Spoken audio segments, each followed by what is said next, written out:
Electrocast. Why take one vacation with the family when you could take all of them? With Royal Caribbean, you don't just go to the beach. You visit a private island and race down the tallest water slide in North America. You don't just go for a road trip. You ATV and zip line through the jungle. You don't just go somewhere new. You rappel down waterfalls and discover ancient temples. Because this isn't just any vacation. This is all the vacations. Come seek the Royal Caribbean. Ships Registry, Bahamas.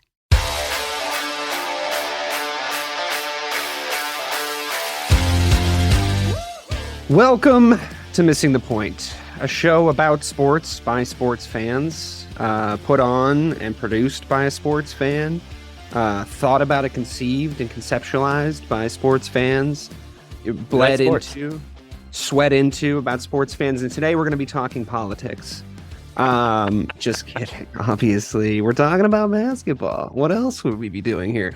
Bobby and I have come back from our mourning period of not having the power ranking show, have anything to talk about in the NFL anymore, and we're ready to lock and load for what I consider the greatest period of the basketball season, and that is the post All-Star break into the playoff run. Other than obviously when your teams do well in the playoffs, I think the regular season, correct me if I'm wrong in basketball, really starts to mean something to me. Not that it doesn't already, but once you get past the All-Star break, everybody seems to know where they stand. You know what teams are good and what teams are bad. Ray, when you and I did a full NBA kind of retrospective in December, you know, when you're looking at the NBA in early December, late November, you're kind of going, I don't know, this team might be good, this team might be bad, this team might be good, this team might be bad. Now we have our official good teams, our official bad teams, our official fun to watch teams, and absolutely fucking turgid to watch teams. The Hawks. Well, to give us credit though, we were spot on. Pretty spot on, except for about the Cavs. We were wrong about the Cavs. We were 100% sure they were going to fall off. We thought it may fall off, but yeah. But everybody, here they are still. We were right about it. So. But, you know, this is going to be a Celtics-centric show, but I do want to sort of put into context as we start to talk more and more about the Boston Celtics moving forward on the show. I want to put into context and the landscape of where we are in the NBA. The teams that we are or should or shouldn't be scared of is sort of the first topic I want to address. And I want to lead it off with the idea that we, couple of weeks ago, barely lost to the Milwaukee Bucks when we had what looked like a team of cars down the road, you know, as opposed to an actual fully fit Celtics team. I saw, you believe it or not, I know you can find any stupid shit on the internet, and Ray, I'll start with you. I saw a lot of, you should be scared of the Bucks. Look, they just beat you in the regular season. Like, you're not getting past this team in the playoffs once they get this Middleton thing figured out. First of all, what is going on with the Middleton thing? Secondly, we had no players out there and we almost beat them. So I'm less scared of them now than I was going into a playoff series that we won last year. So am I crazy to think that, or are they still our main rivals? What's going on here? No, I mean, there's still going to be a tough out. Like I don't want to make it seem like it's a foregone conclusion, because nothing with the Celtics team is a foregone conclusion. Of course, if we learned anything about them in the last few seasons. So yeah, I mean, if anything, Milwaukee should have came out of there being discouraged. Honestly, like the fact that people saying, "Oh, like we didn't have Portis, we should have beat our asses," and it's like, yeah, like y'all should have won by 20 at least. Well, maybe not 20, but at least by double digits, you should have won by. But OT, it took OT. Yeah, you know, shout out to Sam Hauser for hitting that big shot. But that was so beautiful. It was a thing of beauty. But I feel like they're not being honest about the Middleton injury. Like, I think that he's been on a very strict minute restriction, apparently. So that's what they reported on TNT before going into the break. But yeah, I think that he's not all the way there. Who knows? Weird, right? If it was you, if it was one of yours, you'd be freaked out, right? I feel like it's a weird thing. Look at Rob. Like, Rob played minutes that night and didn't play against Detroit, so it's kind of like, okay, so his minutes are weird as fuck. I can't explain it. Why would you not play him more? Mm-hmm. Like, I wanted everyone against Milwaukee, and if you won the rest against Detroit, I'm fine. But I get it. maybe you didn't want to show your whole hand. You do have another game out there. I think March 30th is their final game. Mm-hmm. I guess Milwaukee out there at the I'm showing my age when I say Bradley Center, but it's called the Fiserv Forum now, whatever it's called. But yeah, so I just think that it's still Milwaukee. Once again, we could talk about some other teams that may have a shot, but Milwaukee's still very much at the top of my list of teams that I have my eye on and have somewhat concern about. Bobby, are you more or less scared of them than you were this time last year or playoff time last year? I think it's about equal. I think we know exactly what that series is going to be again. It's going to be another dogfight where Giannis is going to stress us the fuck out for 7 games. Regardless of Middleton, regardless of all of it. We're better, though. No? We definitely are better, I think. So I was going to speak on, I feel like that's what Joe, I almost feel like it was kind of mind games-ish where he was trying to prove that, where like we are a better team as currently constituted than we were last year when we played them. And I'll prove it internally in the locker room to you guys that we are better by, Tatum sitting, by all these guys sitting, and we're still going to be able to take them to overtime. Yeah, no, that game was amazing. I watched that game expecting, like Ray said, 10 to 15 points. I mean, the starting lineup was absurd. Derrick White was unbelievable in that game. Unreal. I mean, great transition to talk about D. White, to be honest with you, because I feel quite honestly, and I know I have a penchant for hyperbole, I do, but I really feel like Derrick White's progression over the last, what would you call it, two months, maybe? The level that he's reached, the consistency that he's bringing to the floor on a nightly basis. Now, Ray, again, all the credit in the world for you saying the kind of player that he was going to be able to be. I tip my hat to you, sir. And every single time he drops a lovely floater, I think of you. And I think we should all always do that. But you know what? That's not the only thing his game has brought to the table over the last couple of months. Like, his shot is dialed in. I think collectively as a shooting team, we're absolutely out of this world, which makes me a little bit nervous. You live by the 3, you die by the 3 type of thing. But I do think our consistency is something to be lauded. Derrick White brings something to the table in the guard position that we have really not had over the last few years. And I think to be able to field a team like Bobby's saying, to be able to field a team of, Grant Williams, Derrick White, Sam Hauser, a few Luke Cornett, Blake Griffin starting, to have a situation like that and to have a guy like Derrick White step up, I think it speaks to the locker room culture. It speaks to how trusted everybody is top to bottom on that roster and the kind of mentality that I think they've been trying to instill in the locker room. I do want to talk about Joe Mazzulla being like the 19th official head coach now, but with guys like Derrick White coming to the fore and making these impacts, what do you think is different about this season compared to seasons gone by where we couldn't really seem to get our role players going to that degree?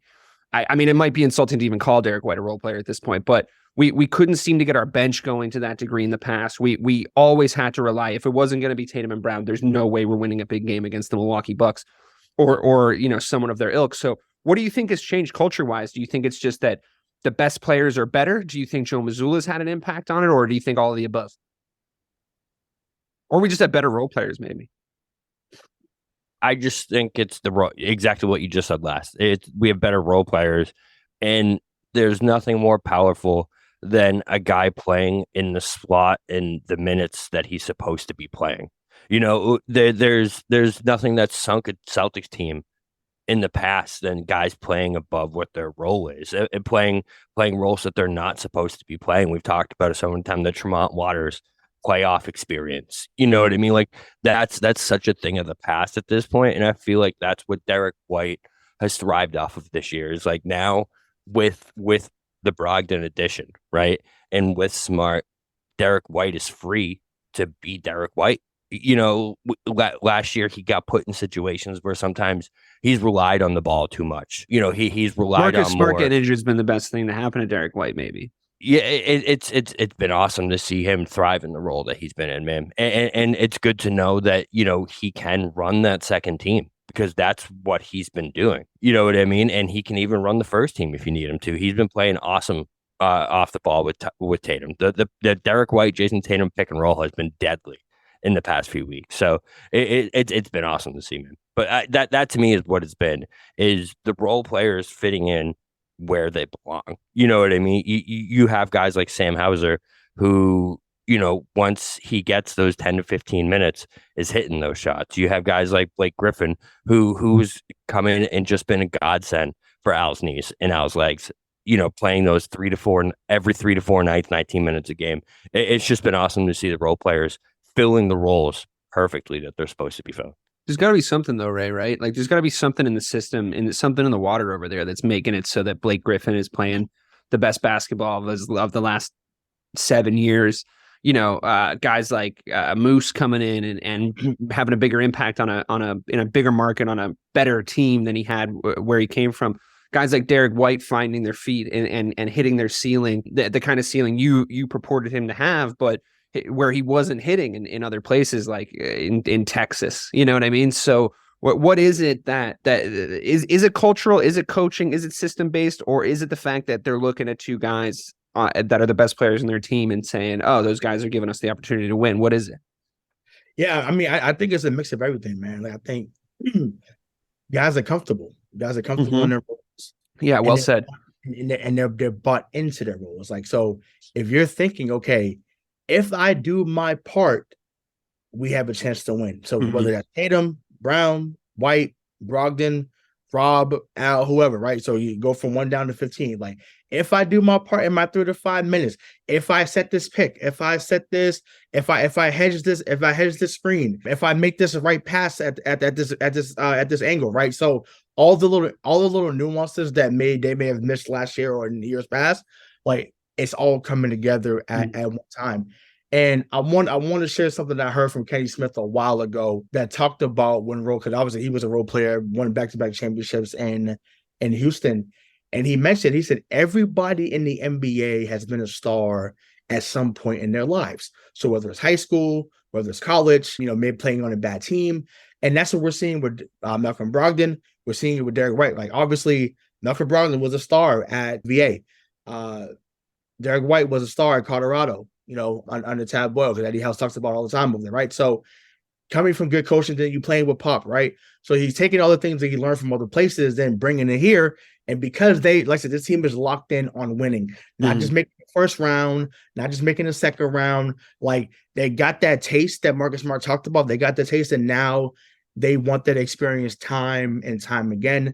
Once again, I just don't want to become the Buffalo Bills where we make it to 4 straight and not get there. So that's my only thing. But yeah, I just think that guys have become stars in their role, and because of them being stars in their role, it's resulted in this amount of success.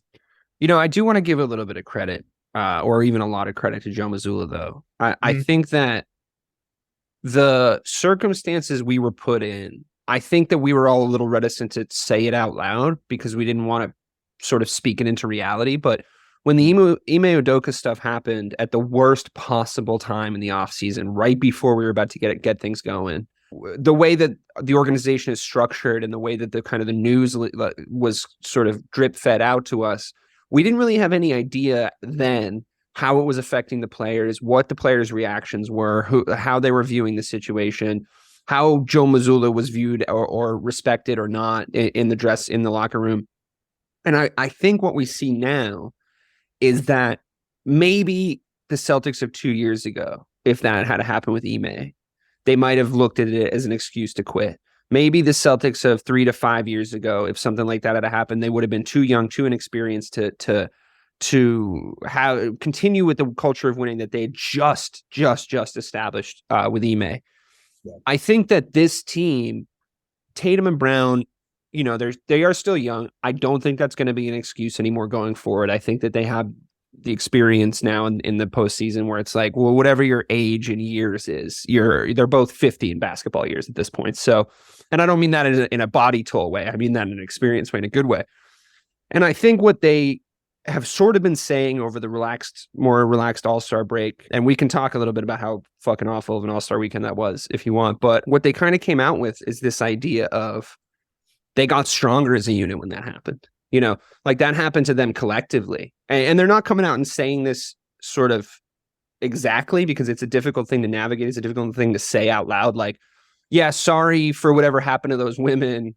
But we actually all really liked Ime Udoka, and we're kind of bummed out that he's not here. And it did suck when that happened. I think it's kind of what they're trying to say without saying it, because you can get a little into murky waters with like what the subject matter. But, and we all understand that. I mean, it's 2023. You got to be careful what you say. It gets misconstrued. It gets put on the internet. 10 million people have a reaction to it. And then all of a sudden, what you said doesn't matter anymore. And what it was taken as matters, right? So they've done a good job, I think, in media management, but also they've kind of told us, the people that have been paying attention, and Bob, I'll go to you on this, their championship DNA, for want of a better term, is something they're trying to. It's something that I think what they're saying is, Jaylen and Jayson are saying, this is obviously our team, plus Marcus and a couple other core guys. But there's a trust, right? And like what Ray is saying is there's a trust in this locker room. Whether you're Sam Hauser or you're Jayson Tatum, whether you're Peyton Pritchard or you're Jaylen Brown, everyone's almost got the green light a little bit, depending on the situation that they're in. Now, for me, if you had told me that was going to be the approach, I would have popped a fucking gasket, to be quite honest with you, because there's guys I just don't fucking trust on this team. Right. And I think that's true of every basketball team I've ever watched. You look at the end of the bench, shit happens. But I think that Mazzulla, Tatum, Brown, the leadership, Brad to a certain extent, and how he sort of controlled the narrative, they really righted the ship with everything that happened at the start of the season. And now I think we're looking at a team of very close players. Like, I think they're all very close with one another. And I think that kind of moved away the controversy and brought us into where we are now. So my question for you, Bob, is, now that we have a team where that's established, are you worried about seeing the same idiosyncrasies on the court that we saw in years prior? Blowing leads, complaining to referees when you should just be fucking carrying on, this, that, and the other. Are you worried at this point that that's going to seep back into their game? Because I haven't really seen it for a while. So, yeah. I mean, come playoffs, the pressure goes up, and they don't have any excuses anymore at this point. But how do you see them navigating that going forward? I don't think it's going to be an issue at all. I think, like you said, you got to give all the credit to Joe, man. I think it's telling. We just mentioned this in the interview we just did. It's so telling that, Tatum came out this weekend, specifically said that Udoka was his favorite coach he's ever played for. I don't think he said that as a slight to Joe Mazzulla, though. No, not at all. He actually had a connection with Udoka, and that ran deep when it came to Tatum. You could tell, it elevated Tatum's game to a different level now, and I just think that now Tatum is at that level. Whatever Udoka did, when it comes to the things that we don't know, that's one thing. But the one thing he absolutely did was turn Tatum into a bona fide superstar, and that's something that's non-negotiable at this point, because he's who came in and showed Tatum the light, showed him, listen, you can't be complaining to these refs. You could be the best two-way player in the history of basketball if you do things right. And Tatum took that to heart. So I really don't ever. I mean, he's now top 2 scoring forward in the NBA, without a doubt. Top 6, top 5 potentially player in the NBA. Yeah, without a doubt, man. He always looked like he could maybe get there, but I do agree with you that I think we have to credit Joe a little bit. Like, he's matured. He's been in these situations. You can't take away from his personal journey and like the man he's become. He's a dad. He's a great player. He's a leader on the team. But I do think Joe, he added that last little piece to Tatum's game where it's like, you're the big boy now. Like, you have to be. It's like, you can't be, you're the main guy. Like, you have to be the main guy. And on that note, I wonder, let me ask you this, Ray, because this is a question you've brought up in the past. That interim title, it's gone now. I feel like they timed it perfectly. I really do. So I feel like it was really smart how they waited, because I probably would have taken it off from 2 months ago. I think you might have taken it off from 3 months ago. But I think they've timed it pretty well. Correct me if I'm wrong. And what do you think it means for us going forward?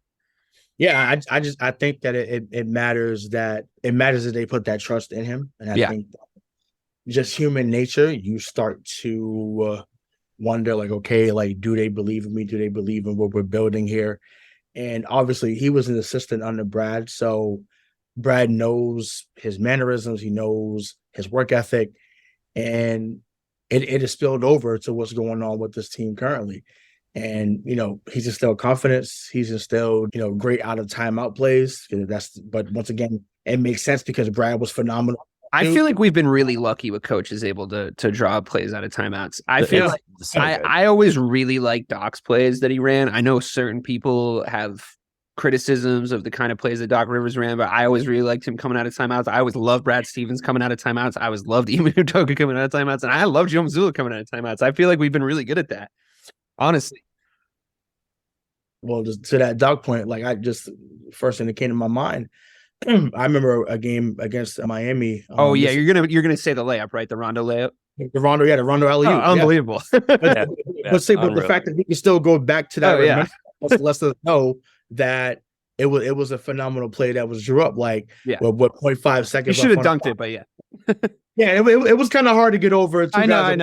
You got it. Easier said than done. Having blown above the fucking rim. Was it 0.4 seconds, right? It was 0.4 seconds. Yeah, 0.4. It was a great play. So, but yeah, like I said, but like you said, you're absolutely right, Dave. Like we have been very lucky, blessed, and privileged to have coaches that are not panicking in those moments. I think it's very easy to kind of drop something and the player will look at that like, man, I'm not doing that. Like, we're going to do something else. So the fact that they trust what was being done there, once again, my only area of concern or growth for him is just making sure that you know when to call those timeouts. Once again, he does leave it. He leaves it a little bit. Yeah, he leaves it. So it's just like, know when guys need rest as opposed to like, okay, figure it out. Teams should not be going on 15-2 runs. Recognize chaos over letting them play. That's all. That's yeah. I would say to that though, I do agree with you. Like there's times I'm screaming at the TV to call a timeout, and I'm actually never really that mad watching the Celtics these days, to be honest with you, especially the way that they put teams that they should be putting away, like the Detroits of the world. Like I thought was a great example the other night of going in and beating a team the way you're supposed to beat a team like that. There's moments. Yeah, it's a game of runs. We accept all this stuff, but I do agree with you that I get pissed when he lets teams get back into us because there's obviously some tired legs. There's this and the other. However, that's a better system in the playoffs. That I think is something that when you're playing a playoff game, you do need to let them scrap a little bit more. I think you got to manage their minutes and you got to manage them on the court in the regular season for sure. And you still have to do it in the playoffs. I'm not saying you don't do it, but you do got to let them fight their way out of some shit a little bit more when the going gets tough in the playoffs. Don't you think? I completely agree on the timing of this whole thing too, because when it comes to this last 6-week stretch, I feel like it would have been a mistake to have the future of their coach or the future of the guy leading them riding on the playoff success. I don't think you need to put more over the head of this team because they already have the pressure of being the hunted in the East. You know what I mean? Like they are the hunted of the NBA right now. So putting that on top of this whole run as well, I feel like would have been kind of a mistake there. Let's talk about the East for a second. Who's fucking hunting us exactly in the East? It's Milwaukee. That's it. It's Milwaukee, and that's it. Brooklyn was the best team I've ever seen get blown up. To be totally honest with you, like just on record, completely happy to talk about whatever the fuck happened down there, but I got to say about them too in a minute. Yeah, great. The Knicks aren't doing shit. The Sixers, we've been their daddy for fucking I don't know 100 years. Yeah. The Bucks maybe, and that's a big maybe. Miami, Giannis. It's really Giannis. Miami got worse somehow. They're fucking out of the picture. I can maybe if somebody made an argument to me that Cleveland seems to have had our number in the regular season, but I just will not fucking accept the idea of the Cleveland Cavaliers coming to beat the Boston Celtics in the fucking postseason. I just don't see it. That series will go 6 because of their size. They could beat us down low. Yeah, they're gonna. Sure. We're gonna have lots of podcasts them out across 7 games. We have better players. They would get 2 to their sides. We're gonna have 2. We're gonna have at least 2 podcasts. We play the Cavs. How angry we are about rebounds. I guarantee you that we're gonna be sitting here. I'm already mad. Rebounds. Jared Allen, Evan Mobley, those are some big boys. So I get it. But Brooklyn are so fucking stupid. Right. I can't believe that, man. Sure. It's so crazy. But no, before as far as the Brooklyn Nets thing go, right? So obviously, getting back Mikal Bridges, who just had his career high at 45, right before the break, getting Cam Johnson and then some other guys that got back, Dorian Finney-Smith, and I mean, they're almost in a position to just quietly go about their business now, which they haven't been in the last few years. Why take one vacation with the family when you could take all of them? With Royal Caribbean, you don't just go to the beach. You visit a private island and race down the tallest water slide in North America. You don't just go for a road trip. You ATV and zip line through the jungle. You don't just go somewhere new. You rappel down waterfalls and discover ancient temples. Because this isn't just any vacation. This is all the vacations. Come seek the Royal Caribbean. Ships Registry, Bahamas. Which is where they had success in the past, to be fair. Yeah, for sure. But what I think, and you may know where I'm going with this, but I remember when, the Knicks traded, not the Knicks, the Nuggets traded Melo to New York, and they got all those guys back, and people was like, what is going on? Why would you, these guys don't equate to Melo? Those guys won 57 games. Yeah, the Ty Lawson squad, right? Yeah, 57 games the next season. So that's very possible. Jock Vaughn has done really well over there in that role. So yeah, they're gonna be a tough out. Once again, they're not gonna win any series. They may take a team 6 or 7, but that team is not gonna fade off into the win just because Kyrie and Katie are gone. Defensively, they got better immediately, and then dare I say, offensively, they may be okay too because they're gonna have to shut a ball. So I guess it's just the Ben Simmons factor for me. I think that any team. Oh, I mean, he's irrelevant. But he's not though. Like he isn't. I mean, I think that he's going to be the first thing that anyone talks about when he's on a team that comes to their town. Everyone's going to use him as a post to whip the fucking team that he's playing on. They're going to be like, yeah, but look at how much money you guys are paying Ben Simmons. I saw a tweet the other day that was like, it was like a scout preview of Ben Simmons like coming into the league, and it was like has issues with character. Like, doesn't seem to want to listen to coaching, like that kind of stuff. It's like, oh, we knew. We fucking knew. I mean, it didn't say has a non-existent jump shot and not in a way that you would normally think non-existent. He literally will not take a jump shot ever. Okay. Like, that's not exactly what it said, but never seen anything like him. I whatever about Ben Simmons. Here's the crazy part, right? I think what Ray's point is true. KD and Kyrie, what they did there, and what their demands and the kind of personnel that they switched around and the kind of things they made them do, they should be worse than they are right now. They should be worse off, quite frankly. The fact that they were able to trade Kevin Durant, which is fucking unheard of, to trade a player like that. You can't put a package together like Shaquille O'Neal, right? Last guy I can think of that actually got traded, that of a superstar on that level, a trade, not like, oh, he went away and he re-signed with another team, like a full-blown trade. That saved their franchise, that they got something back for him. At least they recognize that, right? Because like that was going in the, okay, fine. They'd only lost like whatever, 25 games or whatever. That was going in the wrong direction.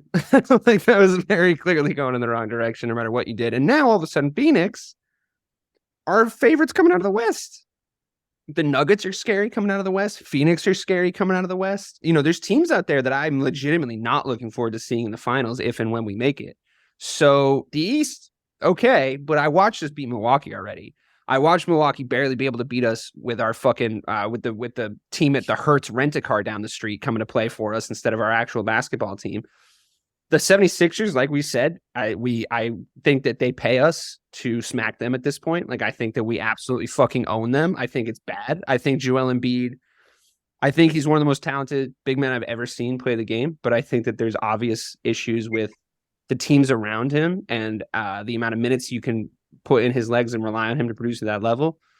And with the kind of game that he has, I'm not scared of anybody in the East, guys. I'm just not. Like, there's going to be annoying John Clark. I mean, the good reference, but like, fuck him too. Cause like, come on. We find an email. That's the quote. What are you saying? You heard it here first. I love it. I couldn't believe that shit that he was coming out with too. I'm like, what are you saying? No, man, he wants us though. I'm happy about that. He wants us. He's saying Boston are the only threat in the fucking East, which is a factual fucking statement. But like, come on, Ja, you're not there yet, dude. Like, get out of here. They haven't won anything yet. That's what is funny about Memphis. But yeah, I think they're good. I think they're fun to watch. They're very fun to watch. But I think they're also the most fun to watch. They're the most hated. Orlando's so fun to watch. They're the most hated team in the NBA right now, Memphis. I kind of like it. I like that he's full on turned heel and he's kind of doing it on purpose. Like, you can actually kind of tell he's doing it on purpose. But I also like that the shit that he talks is like, did you see the Cranbrook private school mashup video thing? Yeah, that was so oh good. my fucking God, that was so funny, dude. It's like, first of all, I understand that, like, way to know your audience, by the way. No, I get it. You know, you want to puff your chest out, like you want to be fucking hardcore, like all good. You're trying to play a game, you're trying to win a game, whatever. You're gonna go as Shannon Sharp. I swear to God, I was bent on Shannon Sharp whooping that whole team if that fight went down. I was like, Shannon Sharp's gonna beat the shit out of the entire Memphis Grizzlies right now. Like that's actually what's about to fucking happen. Until Steven Adams walked up. Yeah, all right, maybe. But Shannon Sharp did not go to a private school. He might have given him a 2-piece too. Bigger than y'all. Shannon Sharp's about that life, bro. Shannon Sharp actually came from the place that John Morant is trying to pretend that he came from. Shannon Sharp will fuck somebody up. That is a fact. And like, you know how you can tell? You know, you can honestly tell. I know we're on a little bit of a tangent here. We'll get back to the Celtics in a second. I love it. This is great. You know how you can honestly tell? Is because Shannon Sharp was like, oh, they almost fucked up so bad. Like he wanted like, it. He wanted it. You know? Let me at him, bro. He was like, oh, they almost made the biggest mistake of their fucking lives. Like I was like, oh, I can tell. In that he's court, they don't about want it. these problems. That was his word. They don't want these problems. I'm like, that's crazy. Honestly, someone Hall should of tell Famer Skip Bayless. established. He's one of those. I wish you would. I wish you would. I wish you would. He is. Wish you would. Yeah, that's oof. That's tough. Shannon Sharp's a man who like worked his ass off in order to like get his mom out of the place that they grew up in. That's not a man that you trifle with. That's someone who would like, you know, he did not fuck around when he was. also has when one was of a the young best man. sound bites in NFL history. So someone call the National Guard because I am killing the Patriots. I also think Skip Bayless Top needs to level. be very Top careful. level. Skip Bayless needs to be very careful because he said he talks shit for a living, and one day Shannon Sharp is just gonna come snatch his fucking soul out of his body across that desk. I swear to God, it's just gonna be like breaking. Skip Bayless dead, age 60, whatever. I'll be here for it. Yeah, I mean, Jesus, that guy just says shit to say shit too. I feel like Shannon Sharp's actually trying to make a fucking point. I hate that he's a Cowboys fan. It fucking drives me nuts. Why? He's just like every other fucking Cowboy. I mean, you're like, No, he's the worst. He's the worst, bro. He's the worst. I mean, I like you a lot, man. And like, you are an exception to a very well-established rule. Like, I'm sorry. You bring a lot of Boston sports fan energy into your Dallas Cowboys fan watching, but have you met any other Cowboys fans? Just out of curiosity? Because that's what it is. No, it's all good. Next year, bro. Next fucking year. Just wait, dude. And then they start listing their roster. We're finding the East. We're finding the East. Sorry. Okay. I'm not worried about the East. I'm not worried about the East at all. I really genuinely believe that we could beat Milwaukee or will beat Milwaukee in 6 to 7 games. I think it'll be a slog, like you said. I think we would fucking destroy Philly. I think the time of that even being a contest is over. I think our two best players were toddlers whooping their fucking ass. I'm not worried about that at all. Miami kind of had our number in the past, but they got worse, or they didn't get any better, I think is a more accurate description. Yeah, they're too old and slow. They didn't do what they needed to do to make the pieces that they had work, and they have a good coach still and stuff. And if we saw them in the playoffs, maybe like a 1-8 scenario, maybe they win a play-in or whatever, and we see them, yeah, it's going to be annoying. Like it always is playing Miami. They're going to play that zone, like whatever. But when we get to the finals, there's like fucking 4 teams I'm scared of. So that's the thing that I'm fucking worried about. And I'll tell you something. That Denver Nuggets team, Ray, you tried to talk me off the fucking wall with this last time. You don't seem worried. They are so scary to me, man. I think they match up against us so well. Like you're talking about fucking size. Like they got a ballerina who's like 9 feet tall in there. It's fucking terrifying. He's twinkle toes, but he's a monster. I don't get it. I don't understand how his body works. I don't understand how he can pass like that. It's bananas. I'm very scared. And I also like them is the thing. You know me. You know I like big men. You know I like the fucking the post game, the down low play. Mm-hmm. Watching Jokic play is magnificent for me. And obviously I always love the Celtics, but I am genuinely scared to play that team. Should I be or should I not? No, because I feel like, and like you said about them, they're too slow. Yeah. And okay. they traded someone who the X factor is, and Bones Highland. They traded him. Okay, I feel better now. You know what I'm saying? It's just like, is he going to give us? Is he going to give us crazy work in the word of Shady McCoy? Absolutely. He's going to give us whatever he wants. So that's fine. 40 alone is not going to be. Once again, if you shut down everyone else. Because once again, Jamal Murray's not getting 40 on Marcus Smart as good as he is. Michael Porter Jr. as good as he is as a Walmart version of Jayson Tatum. So it's just like what are we? That's pretty accurate. We're good. We're good. Okay, so the team you're scared of coming out of the West is who? The Clippers? No, just Phoenix. If they get Phoenix. Phoenix. Just the hypothetical that is the Phoenix Suns right now. Yeah, well, but I mean, if they click, again, that team, first that team has been there.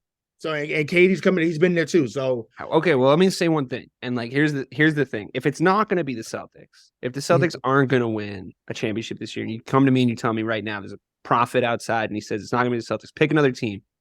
And I don't have to watch the Celtics lose in the finals. I would actually pick the Suns. I'd love to see Chris Paul finally win one. I would love to see a lot of people that decided again to talk shit about Kevin Durant, like he's not Kevin Durant. Like, I'm not trying to be a front runner with this guy. Like we talk about this shit all the time, but it's like you go on good, yeah. You go on fucking Facebook, right? Which no one should ever do, obviously. But you go on Facebook and you see boomers talking about how KD actually isn't really a winner because he had to go to da-da-da. And it's like, bro, please. Like, he's literally the greatest fucking scoring forward that's ever played the game of basketball. Like, please shut up. Like, I cannot listen to this shit. And I honestly just want him to win one in Phoenix so that it's just like another notch in the you're a fucking idiot column when someone tries to talk shit about Kevin Durant. Like, it doesn't make any sense to me. And honestly, he's a pretty laid back guy. Like, he's associated with people that are fucking fuckwits, and I get it, and it's very annoying. And I know that he's done annoying shit on like burner accounts, and I know he said stupid shit in the past, and I know James Harden in Brooklyn was his fault. But he's not like a monster. Like, seems like a regular dude that just wants to play basketball. Like, I really believe that about him. And I would love to see Chris Paul win one. I'm still obviously would be very concerned about his durability. And if we played them in the finals, I would be pretty sure that Chris Paul wouldn't be there to give us those problems, to be honest with you. I think that would end up deciding the series. So, Bobby, are you scared of the Suns? So what is the downfall of both the teams that I think the Celtics would be able to take advantage of, which we couldn't last year playing the Warriors, is our depth versus their depth and our bench versus their bench. Because the reason why Nikola Jokic... Getting killed by their bench was particularly annoying, though. Yeah, but the reason why Nikola Jokic is the foregone MVP at this point for the third straight year is because of how much of a worse team they are when he is off the court. It is night and day. But they have the same amount of wins as us, pretty much. Agreed, but the point difference, bro, it's like I think they're like a plus 30 with him on the court on a nightly basis and a minus 25. Like, it is astronomical. Plus, with the Suns, we don't know what that team is going to look like once they're all together. Once Durant's there, we don't know what the depth is going to look like because they just completely emptied their bench in that deal. You know what I mean? Who do they have coming off the bench now at this point? They don't have Crowder anymore. They don't have Thomas. Still got Damian Lee. They didn't really have Crowder before, in fairness. Like, it's not right. That's true. Well, I mean, that's true. This season, yeah. Damian there. It's not Ish Smith. It's Wainwright, because when they was there a few weeks ago, this month here in Boston, like, Ish Wainwright was giving the Celtics problems. So he's not much of a known commodity, but he was someone that was giving us problems off the second unit. So you got those two guys. Okogie's good. This small forward's good. Okogie. Yeah. That's so he should if he's locked. He dropped like 30 the other night. He should be an upgrade of what Jay Crowder is right now. Like, so there's still pieces there. And once I would again, like to see Jay Crowder back on the team. Would have been nice. Yeah, sure. If he was available. Sure. Yeah. I mean, he was, but I guess maybe they had already talked about him. I guess he wanted to go. It seemed like he was a bigger trade piece than we even thought that last time we talked, though. Because if he was going to be like the linchpin to a trade, well, no, I mean, I know they traded a lot more. 5-second rounders. That's a lot. I know. They traded a lot, but I feel like the best player they traded was Jay Crowder, right? Like, am I forgetting somebody? No, man, Mikal Bridges is better than him. Oh, yeah, right. Yeah, okay, yeah, fair enough. Yeah, so, but I mean, fuck, that actually is kind of a haul for. I mean, it's still Kevin Durant, though. Like, yeah, you got to give up a fucking haul for Kevin Durant. But am I just doing it? Seems by looks on your faces, it seems like I rate Jay Crowder higher than I should. I feel like it's just that one playoff performance. You've just written him off. He'll be beneficial for them because obviously, yeah, you got Connaughton. The perfect place for him too, right? Like, he just like needs to exist in a place like that. Yeah, he's another body that can play defense, especially if Middleton's not up to 100%. He takes a lot of the Middleton minutes and at least fills that hole a little bit, you know. Yeah, and I'm sorry, Grayson Allen should not be a starter. Grayson Allen sucks. He's such he's not trash, but he's not a starter. Like we just talked about the first half of the show about the people knowing their roles and being in their role. Like, Grayson Allen will be a phenomenal sixth man, in my opinion. Like if he was our sixth man, Sure. I think what he brings to the table intangibles wise, I think in a playoff scenario, I think does help you. But I also think that if we're talking about it from a Celtics perspective, like what he was able to do to us in the playoffs last year, I think is completely out the window now. Like I think with the kind of guards that we have and the guards that are playing at the level that we're having, like if you try to put him on any kind of a switch with Derrick White and Malcolm Brogdon, like Grayson Allen's getting murdered. Like he's getting absolutely fucking embarrassed out there. Like he can't do, I don't, in my opinion, this is a hypothetical, but he can't do any of that kind of sneaky delineation. All that kind of shit that he does successfully, I think gets taken out by the fact that the guards we now put on him are faster. They think faster. They're better shooters. He's going to get exposed. I really do think so. So I agree with you 100%. He should not be starting for them in a playoff scenario. Guys like Jay Crowder, I guess I'm confused about because I love Connaughton. I like him too. He's in the Terrence Ross category for me. Like I like his game. Yeah. I just wish he was here, but it is what it is. Yeah. I guess it feels like you guys wrote Crowder off after that fucking playoff performance. I know it was like an all-time bad one. It was really bad. I know it was all-time bad. I really do agree that it was all-time bad. And I also think he was like 32% from the field or something like that. Yeah. And also, in a Celtics uniform, yes, there are moments for us, yeah. There's a Jay Crowder story there too in the postseason, but it's when you're not relying on him was my kind of perspective on bringing him in. I didn't think we were gonna think Jay Crowder was gonna be the fourth guy. I thought he was gonna be like a great seventh guy. I think he'd be like an unbelievable seventh guy. But I actually think we got exactly that in Moose. To be honest with you, exactly what I wanted. I think I might have been picturing Jay Crowder circa like 2016 is the problem, and I think that what we actually needed was a guy with a less baggage, with more upside. He's a better shooter. And essentially a better shooter, it turns out, which I did not see that coming. And shots in really important times too, and I just love that. I'll take back what I said about Sam Hauser, by the way. I will take it back. I'll officially take back what I said, because I said come fucking February, we're not going to be talking about Sam Hauser anymore. And he did dip, but he's back. I do think he's good. That shot was so unreal. It was a big shot, although he'll do this weird thing where I could actually see him like a situation where it's like, okay, Sam Hauser did pretty good in game 1, got absolutely fucking embarrassed in game 2, didn't see him for game 3 and 4, kind of a situation. Like there was a moment when we were playing the Bucks where he like kind of guarded Giannis. I don't know if you guys remember this. He kind of guarded Giannis for a second. One play where he did it. And Giannis then looked like he got mad and then just went by him like 4 times. And I was like, okay, get Sam Hauser the fuck out of here, please. It was fun because I celebrated the first one. I was like, sir, let's go. Yeah. And then and 3 in a row, you're like, oh my and God. Then I think Giannis was like, okay, hold on 1 second. And that's still Sam Hauser. But I think, again, it's a good body to have. And I think that the way that they were looking at putting together these bodies does match up well against, teams that we come up against in the East, and the way that our team is constituted. I agree with you that Grayson Allen's a decent 6-man, but I'm glad that we don't have a Grayson Allen on the Celtics, if that makes sense. You know what I mean? Like I do just think we're deeper because of that, because of the guys that we have. And I think if you're trying to find a place for Grayson Allen, I think that's a little bit different than having a place built in for a Derrick White or a Malcolm Brogdon or something along those lines. Can I throw a team out there that I'm actually kind of scared of? Yeah, please. If it gets to the finals, and that's the Clippers.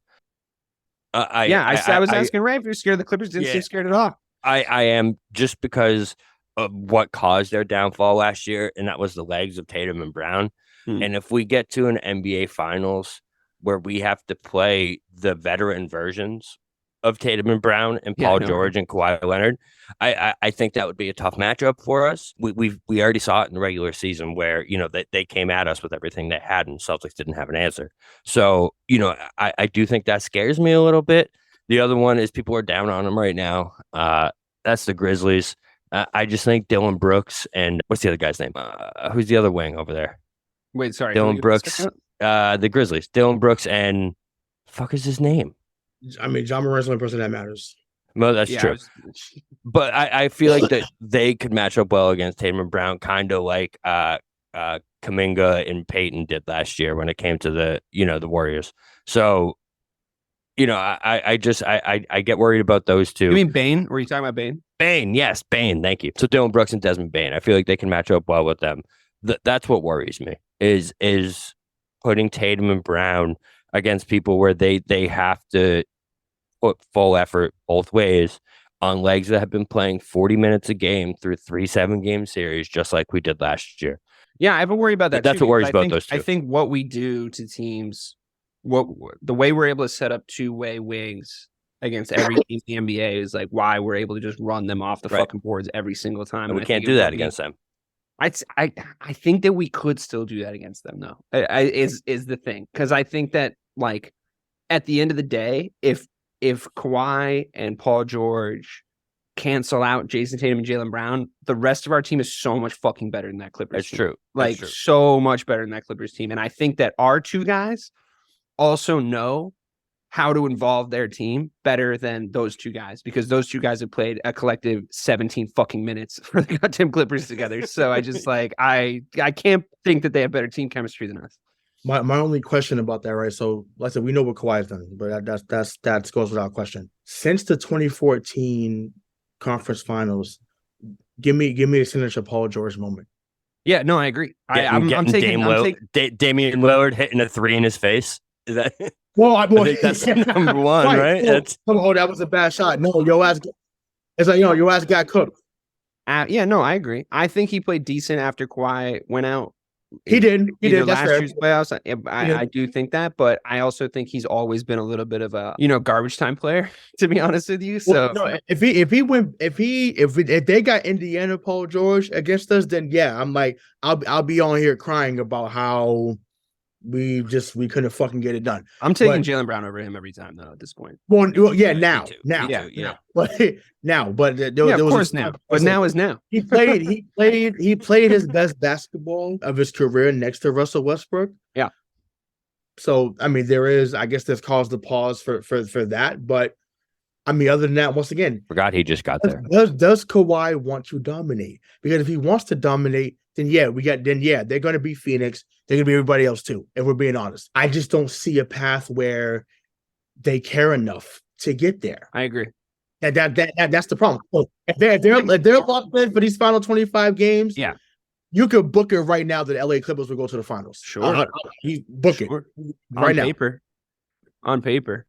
You're talking about Paul George playing the best basketball of his career against an MVP level Russell Westbrook, like essentially still at that level, or thereabouts, which he is not anymore. Also, Russell Westbrook, as of right now, if you're a team that really thinks that they're going to win this year, you don't sign him, in my opinion. I understand that he still has some stuff to his game, and it's like it was a little unfair some of the shit he was getting for like putting up bricks for a while there, in a weird system, and he's lost a step of his athleticism, but he's still a decent basketball player. There's a lot of baggage there. It's really hard to figure out his minutes and how he's going to be effective with your other stars on the floor. I don't really understand, even at all of their best right now, I don't really understand what it looks like to have Russell Westbrook, Kawhi Leonard, and Paul George all on the floor at the same time. Like, I get it in theory. I really do. But, like, I don't know. Like, in crunch time, like, Kawhi's just going to be like, give me the fucking... It's going to be just like him and LeBron on the floor at the same time. It's not going to work. It's like, he's just going to be like, give me the ball. I really thought that Russell Westbrook was going to, like, ruin LeBron's scoring record game. I really did. He was just, I think he had like 30 being shots such a bitch. It was game. so funny. I loved it. He was like arguing with the fucking, that was such a weird game to like break the fucking scoring record because they're in such a strange and dysfunctional place as a franchise, and I gotta say, like, Russell Westbrook was a big part of that, but like so is LeBron James. We don't have to get into that again. But right. I do think that Russell Westbrook might get there, might care for a second, like you're saying, and then be like, nah, it's not working. Especially when he recognizes the fact that the other two guys don't give a shit. No, sure, but the one thing I'll say about Russell Westbrook, like regardless of how erratic the play is and the don't give a fuck attitude, sometimes he never cheats the game. No, he's a good teammate. I'm not worried about him showing up. He's actually healthy for the most part. He'll be there. He'll play hard. That's the problem sometimes, though, unfortunately. The quality of those minutes, right? It's wild to say that he plays too hard, which we used to get on Marcus Smart about that too, to an extent. But yeah, I just think, who knows, maybe this is something that reignites them and they start to go on a run. Maybe. So again, there are other pieces there that can do certain things. They got bones now. I got bones now. I know I forgot. I want to say they got somebody else. So like Norman Powell's a very good piece off the bench. Cummings in, so they had pieces there. So once again, if they choose to say, "Hey, we're gonna go off the final 24 games, we're gonna go like 18-6." Look out. Yeah, no, I agree. I mean, honestly, at their best, I'm scared of them. Like, yeah. So I said, we'll see. Well, on that note, I think we can leave it there. I do think that there's still a couple hypotheticals left out there coming from the West, but I think we've gotten to the bottom of the idea that we all think that the East is pretty much ours. We're going to have to overcome the Milwaukee Bucks, but I like that. I don't want to walk through a whole conference. I don't like the. I do. No, I mean, no, but I mean, think about it. Like remember the 08 league, the 08 season, the last time we won, we were challenged every single step of the way, and like that medal and that grit is what won us, I think, that championship. And I think that someone has to fucking challenge us because I want to know what team I'm looking at going to those finals. I know I'm putting them in the finals already, but I kind of am. So, yeah. Listen, I mean, you already said it. What a difference a year makes, huh? What a difference a year makes. Yeah. I mean, we talked about it at the start of the show, guys. It's like their attitude, the veteran attitudes of the guys that are still young, but like where they've been, the things they're saying, the way that they're putting this team together. They're fun to watch. They're an offensive juggernaut. They can play defense if and when they want to. They match up really well against every team in the NBA, especially at the wing position. Like who's coming nearest to the wings. Yeah, I'm really not scared to be putting them in the finals already, but there are a few unknowns and intangibles coming out of the West, so I'm going to be watching it pretty closely. But, if you want to listen to more NBA coverage, Celtics coverage, please do tune in to Missing the Point because we are ramping that up in the post-All-Star era. We are going to be talking Celtics week in, week out, I think, for the next few weeks. We'll sprinkle some Bruins stuff in there. And, if Ray and Joe and Mike get sad, they might even talk about the Red Sox. So for myself, for Real BK Bob Kelly, for the Hollywood Rayshawn Buchanan, thank you so much for listening to Missing the Point.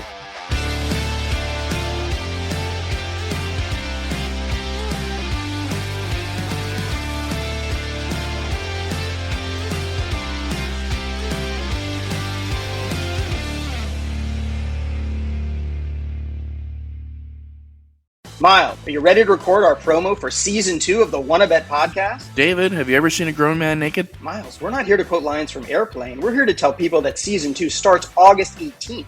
But I like Airplane. I know you do, but Wannabet is a sports betting podcast. Each week we bet $1,000 on the NFL teams and games that we love. Well, that sounds like fun. It is fun. And last year you picked over 60% of your games correctly. How'd you do? We're not talking about that. We are telling people that they can find us every Friday. So no more movie quotes. Roger. Electricast.